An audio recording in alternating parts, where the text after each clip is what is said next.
As-tu déjà ressenti comme si tu portais un lourd nuage de solitude ou une ombre d'anxiété et de dépression qui simplement ne disparaît pas? Ces émotions collantes peuvent affecter n'importe qui, même ceux qui semblent les plus forts. Les anciens stoïciens, malgré leur remarquable résistance et leur courage, n'étaient pas étrangers à des émotions telles que la solitude ou la dépression. Mais qu'est-ce qui les a distingués? Ce n'était pas l'absence de ces sentiments, mais leur approche pratique pour les gérer, que je vais détailler dans cette vidéo. Je vous invite à rester jusqu'à la fin, où vous trouverez des leçons précieuses pour renforcer tous vos plans face à n'importe quelle adversité. Je suis Olivier, et si c'est votre première fois sur ma chaîne, soyez les bienvenus. Je vous demande de m'aider en vous abonnant et en aimant la vidéo. Ainsi, je pourrai continuer à créer plus de contenu comme celui-ci à l'avenir. Dans cette vidéo, nous explorerons des stratégies stoïciennes qui peuvent aider à transformer ces émotions de défi en opportunités de croissance et d'auto-réflexion. Commençons.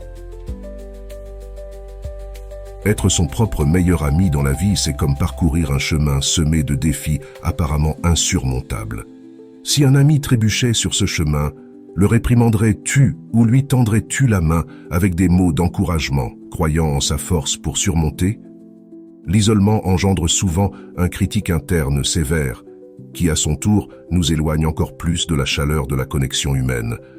Adopter l'amitié envers soi-même est un voyage profond vers la connaissance de soi et l'acceptation.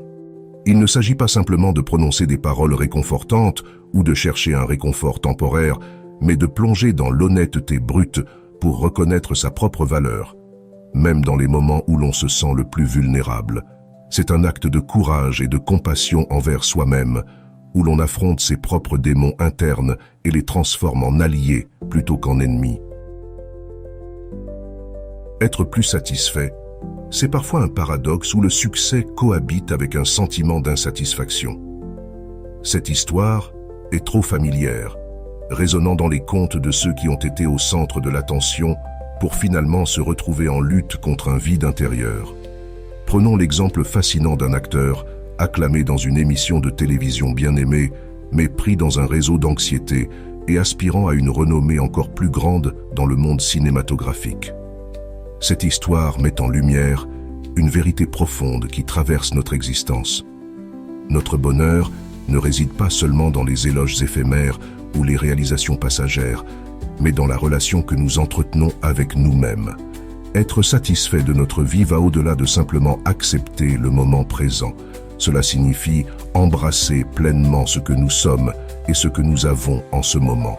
Reconnaître et apprécier notre situation actuelle sans nous comparer constamment aux autres ou chercher de manière implacable ce que nous n'avons pas encore.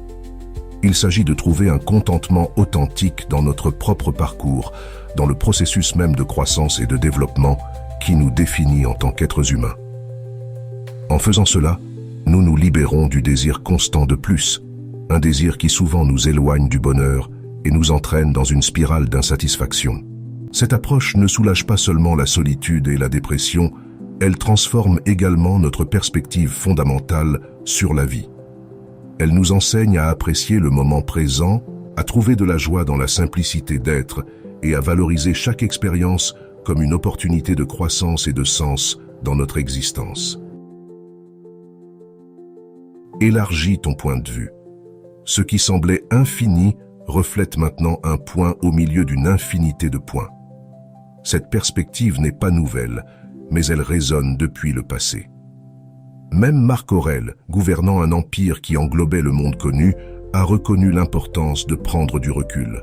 À travers cette lentille, nous sommes rappelés que les cycles de la vie, la montée et la chute des générations, et la répétition interminable de la danse humaine ne sont pas uniques à notre époque. Nos épreuves personnelles, ces moments que nous percevons comme monumentaux, ne sont que des échos dans le vaste paysage d'une histoire perpétuelle qui s'étend à travers le temps. En élevant notre point de vue, nous réalisons que nos plus grandes préoccupations sont souvent plus petites que ce que nous percevons initialement. Les moments que nous pourrions considérer comme insignifiants nous connectent en réalité avec une expérience humaine intemporelle, dans laquelle chacun de nous joue un rôle unique mais significatif. Ce changement de perspective ne cherche pas à diminuer nos expériences personnelles, mais plutôt à nous connecter avec l'immensité de la vie elle-même. Il nous encourage à trouver beauté et but aussi bien dans les sommets que dans les vallées de notre existence, et à reconnaître la force et la résilience durables qui ont toujours été au cœur de l'esprit humain. Demander de l'aide est un acte de courage, pas de faiblesse. Ne sois pas honteux de demander de l'aide, comme un soldat assaillant un mur. Tu as une mission à accomplir, et si tu as été blessé et que tu as besoin d'un camarade pour te relever, quelle importance! Cette sagesse antique reste valable aujourd'hui, surtout pour ceux qui ressentent le poids du monde sur leurs épaules. C'est un appel aux armes, non pas pour combattre seul, mais pour chercher ta légion, une communauté prête à supporter le poids de la bataille avec toi. L'essence du vrai courage ne réside pas uniquement dans le fait de supporter la souffrance en silence, mais dans le courage de reconnaître quand nous avons besoin d'aide. Imagine ces puissants groupes de soutien, ces cercles de rétablissement où les âmes au plus bas trouvent une force partagée, non pas à travers une hiérarchie qui dicte d'en haut, mais dans la solidarité de la lutte partagée et du soutien mutuel. C'est dans ces communautés que le véritable pouvoir de la résilience collective se distille, où les individus se transforment en stoïciens, non pas par nature, mais par choix et expérience partagée. Affronter l'adversité dans des mers calmes est plaisant, mais ce sont les tempêtes qui révèlent le capitaine que nous portons en nous. Lorsque la vie ne correspond pas à nos désirs, il est tentant de sombrer dans la déception.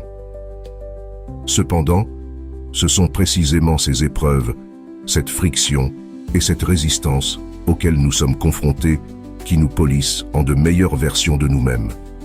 C'est dans les moments de plus grande adversité, lorsque nous sommes plongés dans la lutte et que les obstacles semblent insurmontables, qu'une opportunité unique se présente à nous.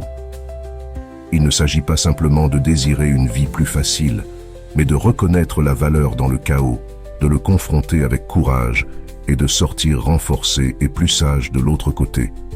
Chaque défi, chaque contretemps nous offre la possibilité de croître, de développer notre résilience et de cultiver des vertus qui nous mènent vers l'excellence. J'espère que ce message t'a été utile. Si la vidéo t'a plu, je te serai reconnaissant de laisser un j'aime et de t'abonner.